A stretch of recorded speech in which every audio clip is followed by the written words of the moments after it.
नमस्कार दोस्तों। आज हम आपके लिए इस वीडियो में मार्गशीर्ष माह की महालक्ष्मी जी की व्रत की कहानी लेकर आए हैं। एक समय की बात है, सौराष्ट्र में भद्र श्रवण नाम का राजा राज्य करता था। वह बहुत प्रतापी था। उसकी रानी सूर्यचंद्रिका थी। वह बहुत सुंदर, सुलक्षण और पतिव्रता नारी थी। रानी और राजा के 7 पुत्रों के बाद एक कन्या का जन्म हुआ। उन्होंने उसका नाम श्यामबाला रखा। और एक बार महालक्ष्मी जी के मन में आया कि वह जाकर राजा के महल में रहे, जिससे राजा को और भी धन दौलत की प्राप्ति हो और वह अपनी प्रजा का अधिक से अधिक ध्यान रख पाए। ऐसा सोचकर महालक्ष्मी जी ने एक बूढ़ी औरत का रूप धारण किया और हाथ में लाठी लिए राजा के महल में पहुंच गई। उनको देखते ही एक दासी उनके पास आई और उनका नाम, धर्म वगैरह पूछने लगी। वह ब्राह्मणी का रूप धारण करे महालक्ष्मी जी बोली, बेटा मेरा नाम कमला है और मेरे पति का नाम भुवनेश्वर है। हम द्वारका में रहते हैं। तुम्हारी रानी पिछले जन्म में एक वैश्य की पत्नी थी जो बहुत गरीब थी। गरीबी के कारण हर रोज उनके घर में झगड़े क्लेश होते थे। इससे तंग आकर एक दिन वह घर छोड़कर चली गई और जंगल में खाली पेट घूमने लगी। इससे उनकी दुर्दशा पर मुझे दया आई। तब मैंने यह सुख संपत्ति देने वाला महालक्ष्मी जी की व्रत कथा सुनाई।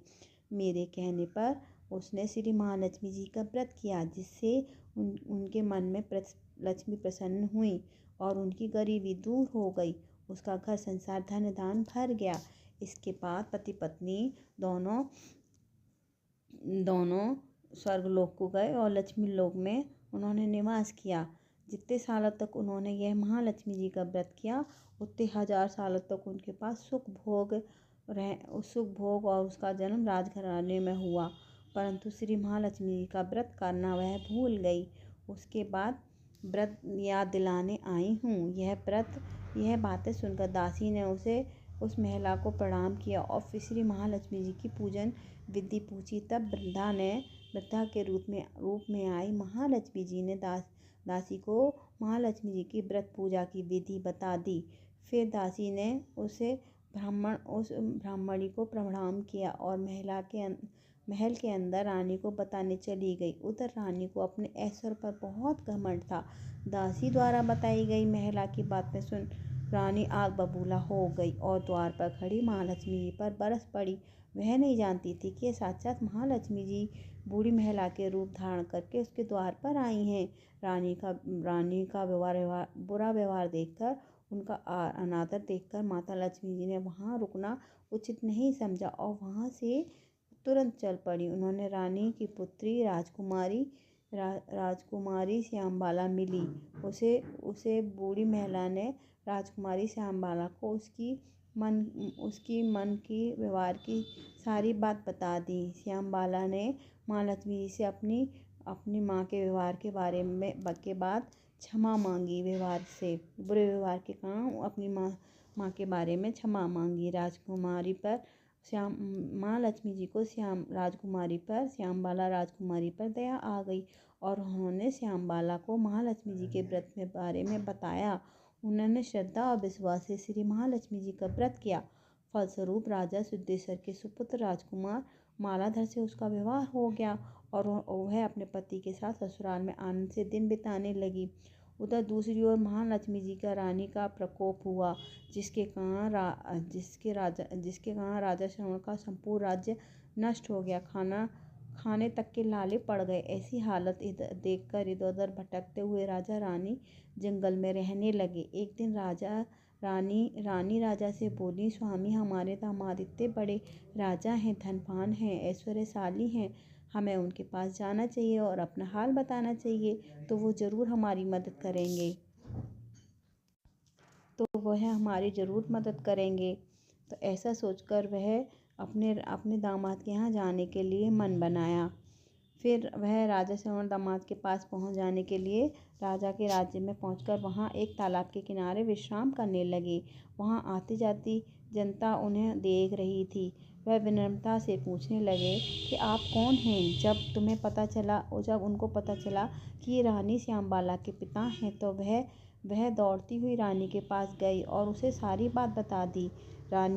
रानी दासी के हाथों राज परिधान भेजकर दाल भात से अपने पिता का स्वागत सत्कार किया और लौटने लगे तो सोने से वो जब अपने घर लौटने लगे तो सोने की भोरों से भरा एक घड़ा अपने पिता को भेंट दिया। जब राजा भद्राश्रवण वापस अपने घर लौटे तो उन्हें देखकर रानी बहुत प्रसन्न हुई। जैसे ही इन्होंने सोने की भोरों से भरा घड़ा हुआ देखा तो रानी को दिया तो महालक्ष्मी जी के प्रकोप के कारण वह कोयले में बदल गया। यह सब माता लक्ष्मी जी का प्रकोप था। इस दुर्दशा से उनको कई दिन बीत गए। वह रानी स्वयं अपनी कन्या के पास गई और यह दिन अगहन मास का अंतिम गुरुवार था। वह श्यामबाला ने श्री महालक्ष्मी जी का व्रत किया, पूजा करी और अपने पिता से भी व्रत करने को कहा। श्री महालक्ष्मी जी का व्रत करने के बाद रानी वापस अपने घर गई। यह व्रत करने पर उसे फिर अपना राजपाट धन ऐश्वर्य प्राप्त हो गया। फिर वह सुख से जीवन व्यतीत करने लगी। कुछ दिनों बाद श्यामबाला अपने पिता के घर आई। उसे देखकर रानी को पिछली सारी बातें याद आ गईं। रानी ने अपनी पुत्री से अपने पिता को घड़ा भरकर कोयले दिए थे, ऐसी कोई मदद नहीं करी थी। तब रानी ने अपनी पुत्री का कोई आदर सत्कार नहीं किया और बार बार उसका तिरस्कार करने लगी। राजकुमारी श्यामबाला वापस अपने घर जाने लगी तो उन्होंने उसे कुछ भी नहीं दिया और अपने घर लौटते वक्त श्यामबाला ने अपने पिता के घर से थोड़ा सा नमक ले लिया। श्यामबाला ने जब वह वापस अपने ससुराल पहुंची तब उसके पति ने पूछा कि तुम इस तरीके से क्या लाई हो। इस पर जवाब दिया कि वहाँ गई थी। मैं अपने पिता से पूछा कि क्या मतलब हुआ।